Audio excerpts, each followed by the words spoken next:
इसलिए संत बार बार जीव को कहते हैं कि भाई ऐसी भूल इस जीवन में ना करो, कि जो गलतियां हुई हैं वो हुई हैं। तो अगर पूछा जाए, बिना पूछे भी संतों ने अपने आप से कहा कि अपने जीवन को पवित्र और शुद्ध बनाओ, किसी जीव को दुखी ना करो। अगर तुम किसी जीव को दुखी करते हो, दुख किस प्रकार से, वचन से करते हो, शरीर से करते हो, कर्म से करते हो। 3 प्रकार से जो कर्म करते हो, तीनों प्रकार के कर्म को सुधारो। ये कर्म अगर सुधार लोगे फिर भक्ति करने के लायक बनोगे। कि मन से तो किसी के बुरे ख्यालात ना करो, ना ईर्ष्या रखो, ना बुरे ख्यालात को। अगर किसी के प्रति हम बुरे ख्यालात रखते हैं, बुराइयां मन में पनपती हैं, ईर्ष्या पैदा होती है, अपने आप को अंदर से सड़ा देते हैं, फिर वो बार कहीं जाके क्रिया रूप लेगी। अंदर से हम खत्म होते हैं पहले, वो ईर्ष्या द्वेष हमें मारती है। तो इसलिए मन से अगर किसी के बारे में सोचते हैं, मन बड़ा ताकतवर है, मन में बुराई उठाओ तो बुराइयों को पैदा कर देगा, मन में अगर अच्छाई उठाओगे तो अच्छाई पैदा कर देगा, मन में अगर भक्ति के ख्याल पैदा करोगे तो भक्ति होगी, अगर मन में प्रभु के प्रति तुम्हारा प्रेम होगा तो प्रेम में हो जाओगे। उस प्रेम में ऐसे हो जाओगे कि आपको हर जीव में परमात्मा दिखाई देगा, हर कर्म में आपको उसका ज़हूर नजर आएगा, हर बुरे काम से आपको नफरत हो जाएगी। जो भी करोगे आप हर प्रकार से, मन से भी, वचन से भी और कर्म से अच्छा करना चाहोगे। ये सब के सब कहाँ पैदा हुए? हमारे मन में हुए। और मन में ये विचार किसने उठाए? हमने उठाए। तो इसी मन में अगर बुराइयां उठती हैं तो उनको दबा देना चाहिए। एक चालाकी और की गई थी, जब काल पुरुष ने इस जीव को संसार में भेजा तो 2 प्रकार की शक्तियां हैं। जिस प्रकार से संतों ने, मनीषियों ने, ऋषियों ने तप से इस चीज को खोज निकाला कि इंसान की नेगेटिव पावर सारी की सारी नकारात्मक शक्तियां पहले से एक्टिवेटेड हैं। जीव को जब यहाँ भेजा गया वो शक्तियां सब में जागृत हैं। किसी को बुराई ना सिखाओ, अपने आप बुराई सीख जाएगा। ना बुराई करने की, चोरी की, बदमाशी की, ठगी की, कहीं कोई मैंने तो पाठशाला या कोई विश्वविद्यालय देखे नहीं, ना कोई इनको पढ़ाने वाला देखा, लेकिन फिर भी बिना पढ़ाए पढ़ जाते हैं सारी की सारी बुराइयां। तो इसलिए ये सारी की सारी जो नेगेटिव चीज़ें हैं वो एक्टिवेटेड है। लेकिन पॉजिटिव पावर जो इंसान में है, पूरी सृष्टि में अगर देखोगे तो 2 ही चीज़ों से काम होता है। अगर इंसानों पर, देवताओं पर लेओगे तो राक्षस और देवता 2 ही शक्तियां हैं। राक्षस नेगेटिव पावर्स के सूचक हैं और देवता अच्छे गुणों के सूचक हैं। दोनों की लड़ाई हमेशा रहती है। जहाँ अच्छाई है वहाँ बुराई नहीं रह सकती, जहाँ बुराई है वहाँ अच्छाई नहीं रह सकती। तो शक्तिशाली जो होगा वो दुर्बल को वहाँ से निकाल देगा। तो हमारी अच्छाइयाँ दुर्बल हैं और बुराइयाँ जो है वो सशक्त और शक्तिशाली हैं। तो बुराइयाँ क्या करती है? अच्छे विचारों को अंदर में नहीं आने देती। जब भी अच्छे विचार आते हैं तो वो उनको किसी न किसी दूसरी चीज़ में लगा के इंसान को फिर भरमा देते हैं। हम देखते हैं सत्संगों में देखा देखी काफ़ी लोग आ जाते हैं, सत्संग में आते हैं, कहते हैं नाम भी मैंने ले लिया। नाम लेने से धर्म नहीं होता।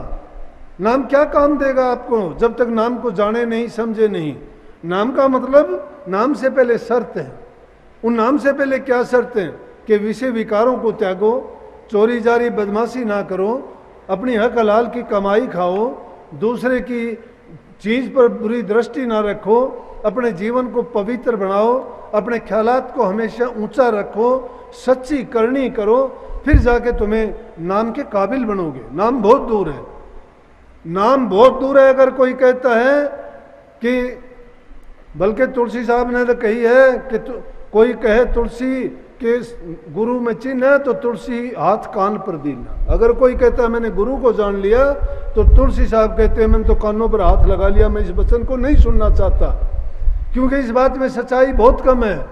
जो गुरु को समझ गया, नाम को जो समझ गया, वो संसार से समझो उसका उठ गया सौदा यहाँ से। उसके अंदर कोई किसी प्रकार की फिर बुराइयाँ नहीं है। लेकिन जो मैंने बात कही थी कि बात क्या है कि नेगेटिव पावर्स जो हमारे अंदर प्रबल हैं वो ज़्यादा शक्तिशाली हैं। तो अब संतों ने जो ज्ञान दिया, नाम दिया, वो क्या करता है? वो तीक्ष्ण दुधारी है, जिसको कहना है कि सतगुरु इन दुश्मनों को मारने के लिए हमारे अंदर अनेक प्रकार के रिपु हैं, दुश्मन हैं। वो दुश्मन क्या क्या करते हैं? अनेक प्रकार से खिलवाड़ करके अनेक रसों में हमें फंसाते हैं, इंद्रियों के द्वारों से, शब्द सप्रस रूप रस गंध पांचों से। फिर 5 दुश्मन काम क्रोध लोभ मोह अहंकार ऐसे लगे हुए हैं, वो भी इसी प्रकार से पहले बाहरी रूप से वो इंसान को भड़काते हैं और अंदरूनी रूप से फिर वो, और फिर आदमी इनका गुलाम बन जाता है 10 का। फिर उसका छूटना बड़ा मुश्किल हो जाता है।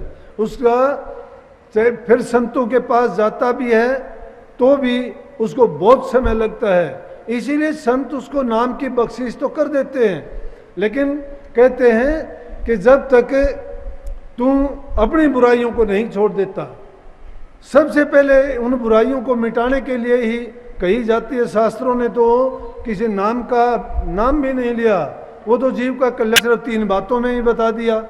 वो तो कहते हैं कि मनसा वाचा कर्मना दुखा हूँ मध्य ऐती रेणी जो रहे वो शब्द रस ले, कि जो इस प्रकार की रेणी रहता है, जो मन और वचन और कर्म से हर प्रकार से अच्छे काम करता है, अच्छी करनी करता है, अच्छे ख्यालात विचार रखता है, लेकिन सब चीज़ों से पहले ज़रूरत है ब्रह्मचर्य के पालन की, अपने खान पान पर कंट्रोल करने की, अपने बोलचाल क्या विचारों में मन में उठने वाले संकल्प और विकल्प की ओर ध्यान रखने की, पल पल रखवाली करनी पड़ती है सतगुरु सबके सिर पर। लेकिन हम तो क्या सोचते हैं कि कोई अंत ही नहीं है, काल ने अनेक चीज़ें रच दी, कहीं कोई तीर्थ बना दिया, कोई व्रत बना दिया, कोई यज्ञ बना दिए, हवन बना दिए, पूजा पाठ बना दिए, और कलयुग में तो और अभी और ज़्यादा होने लग रहे हैं कि सारे के सारे बुरे काम भी करते जाते हैं, नाम भक्ति का लेते जाते हैं। अब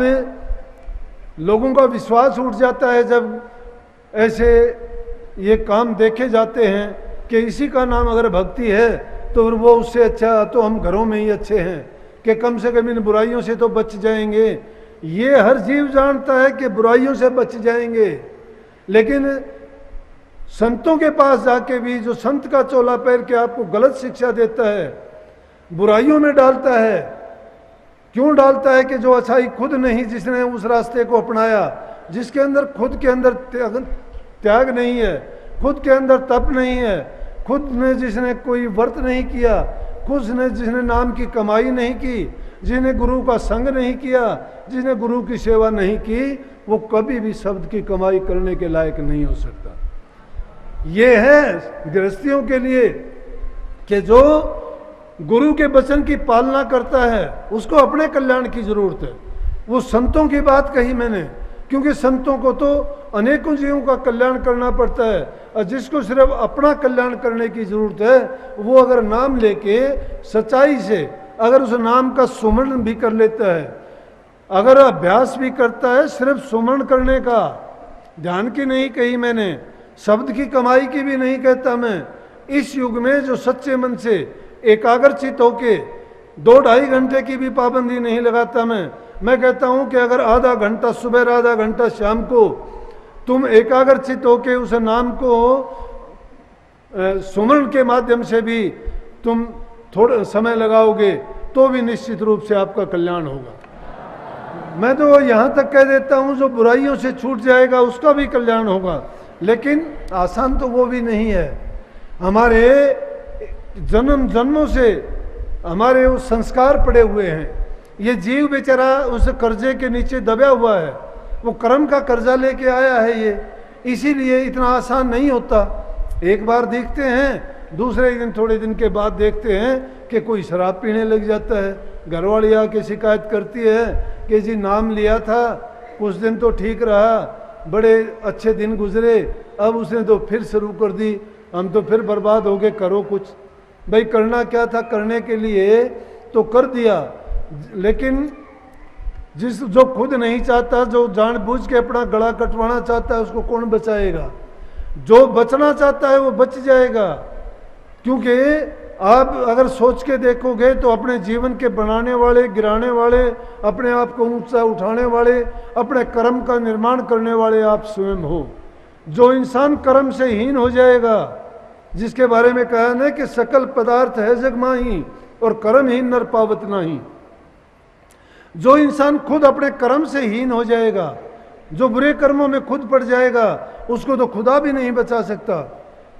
गुरु क्या बचाएगा? गुरु तो ये है कि गुरु के पास जब जब जाओगे, गुरु तो तुम्हारे कल्याण की, तुम्हारी भलाई की और अच्छाई की बातें ही बताएगा, और जब भी चेतोगे तभी आपका भला है। लेकिन और भक्ति तो ऐसी चीज है, भक्ति के बारे में ये ना सोच लेना ये किसी अमीर की हो, किसी ताकतवर की हो, किसी जाति विशेष की हो, नहीं।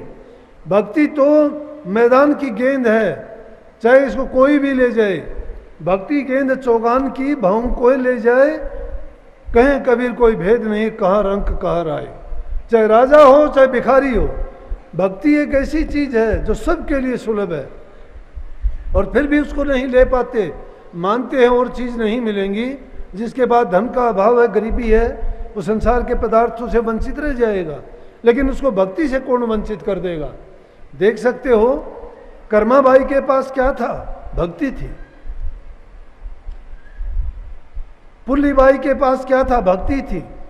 और कितने ही ऐसे, जो रविदास जी के पास क्या था, पलटू साहब के पास क्या था, कबीर साहब के पास क्या था? राजा नहीं थे वो, धनवान नहीं थे वो, गरीब जगह में पैदा हुए, लेकिन अपने कर्म को पवित्र रखा, मस्ती की हालत में रहे, बुराइयों को नहीं अपनाया, अच्छाई के रास्ते पर धर्म के मार्ग से अडिग रहे, डिगे नहीं। चाहे उनको किसी भी प्रकार से संसार के कष्ट और दुख सहने पड़ते हैं। जब कोई बुरा वचन बोलता है, हमारी बुराई करता है, बुरा मत माना करो, वो हमारी रखवाली करता है। समझो हमारे अंदर वो बुराई है तो उस बुराई को हम निकाल देना चाहिए।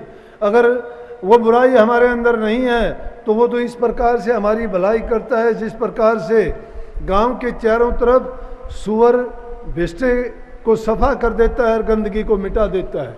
जो निंदा करने वाले होते हैं वो संतों के दरबार में उसी प्रकार से है जिस प्रकार से किसी ग्राम में शुक्र रहते हों। और शुक्र, कुकर और साकित तीन चीज एक जैसी होती है। शुक्र सुअर को कहते हैं, कुकर कुत्ते को कहते हैं, साकित जो ना गुरु का, ना पीर का, ना माँ का, ना बाप का, ना घर का, ना घाट का। ये तीनों चीज ऐसे हैं, ये उल्टे रास्ते पे चलते हैं। लेकिन संत, शेर और ब्रह्म ज्ञानी होते हैं, वो कभी भी बुराइयों की ओर नहीं बढ़ते, चाहे उनको कितनी भी कुर्बानी देनी पड़ती है, कितनी भी उनको दुख और कष्ट उठाने पड़ते हैं, लेकिन सच्चाई के मार्ग पर चलते हुए वो अपने प्रभु के ध्यान में मस्त रहते हैं। और जो भी जैसा भी उनके सामने आता है उसी को कहते हैं। इसीलिए एक शब्द है, बार बार उसको गाते हैं, गौर करो, कि कहते हैं कि दीवाने क्या गावे घर दूर, कि दीवाने क्या गावे घर दूर। ये भी बात है, मैं भी कहता हूँ, ये इतनी बातें जो कही गई हैं रोजाना और भी सुनाता हूँ, तो ये बात कहने से क्या है, वो घर तो बहुत दूर है। कौन सा घर? कि जिस घर में पहुंचने के बाद में जीव वापस नहीं आता। और उस दूर के लिए क्या कहा कि उस दूर घर को प्राप्त करने के लिए लोगों को क्या क्या करना पड़ा, कि अनल हक के हक को पहुंच सूढ़ी चढ़ा मंसूर। मंसूर को उस घर में पहुंचने के लिए सूढ़ी पे चढ़ना पड़ा, रविदास को हाथ कटवाने पड़े, संतों को ताते तवों पर, पांचवें बादशाही सिखों में गुरु के साथ क्या हुआ, नानक साहब को जेल में चक्की पीसनी पड़ी, कितने संतों ने कष्ट झेलने पड़े। इसलिए वो तो घर बहुत दूर है। कलयुग में तो आडंबर है। कोई तो कहता है कि मैं सपने में गुरु दिखा था और गुरु कह के चला गया कि जा तू गुरु हो गया। अरे गुरु सपने में गुरु बनने लग गए, सपने के गुरु बन गए, कमाल की बात होगी। कोई अपने आप ही बन जाता है। नुला कभी कही थी मेरे को कि तू गुरु है। अब गुरुओं का बनने का तो चाह इतना हो गया, पल्ले ज्ञान नहीं, ध्यान नहीं, करनी नहीं। ये पाप कर्म सबसे बढ़ के है कि इंसान जो खुद झूठ बोलता है, खुद पाप कर्म में फंसा हुआ है, दूसरे को पाप कर्म से क्या मुक्त करवा देगा वो? अरे बंदे को बंदा कभी नहीं छुटवा सकता। ऐसे आदमी की सेवा करो जो खुद बंधनों से मुक्त है। जिसने अपने जीवन को अपने काबू में कर रखा है कि वो मन कुछ चाहता है, इंद्रियां कुछ चाहती हैं, लेकिन वो जो चाहता है वो करता है, उनके कहने से नहीं करता। मन के कहने से नहीं बल्कि मन उनके कहने से करता है। इसलिए संतों ने बार बार ये कही कि अपने मन को काबू में करो, मन में उठने वाले विचारों को, संकल्प को अच्छा रखो। संग इंसान का हमेशा अच्छा होना चाहिए, संतों का संग, महापुरुषों का संग। बुरी संगति में अगर बैठते हो, थोड़े समय के लिए भी बैठोगे। अगर आपने 100 दिन सत्संग किया है, एक दिन बुरी संगति कर ली, 100 दिन का सत्संग वो बेकार कर देंगे। बुराई में इतनी शक्ति है। जिस प्रकार से एक थोड़ा सा छींटा अगर लस्सी का दूध में गिर जाता है तो उस दूध को फाड़ देता है और उस दूध से हमें कुछ नहीं मिलता। बुराई इतनी बुरी है कि उस बुराई को जब नहीं मिटा सकते हम, वो इसी प्रकार से दुखी करती है। तो इस बात का कभी ख्याल ना करो। बुरी संगति अगर करते हो, बुरे इंसानों की बात सुनते हो, तो वो उसी प्रकार से हमारे अच्छे विचारों में विघ्न पैदा कर देगी, जिस प्रकार से ये अब कर दिया। मैं इतना ही अच्छी तरह से आपको समझा रहा हूँ, उन बातों को तो आप सुनना, उनको तो भूल गए। अरे एक छोटी सी बात कोई बच्चे ने आवाज़ निकाल दी, उसके लिए सब हा हुल्ला कर दिया। ये काल का खेल ये है कि जब अच्छी चीज़ कोई होती है, वो विघ्न पैदा करने के लिए कोई ना कोई ऐसा खेल करता है कि जिसमें विघ्न पैदा हो जाएगा। लेकिन जो सच्चे हैं उनके कोई असर नहीं होता, और जो होते हैं बहने वाले वो बह जाते हैं, वो तमाशा देखने वाले हैं। संतों का सत्संग कोई मेला नहीं है, कोई खेल तमाशा नहीं है, ये कोई नाटक मंडली नहीं है कि किसी के मनोरंजन के लिए इकट्ठे हुए हैं। संतों का सत्संग तो जीव के कल्याण का है। वो तो जीव के जन्म जन्म के कर्मों को धो डालते हैं।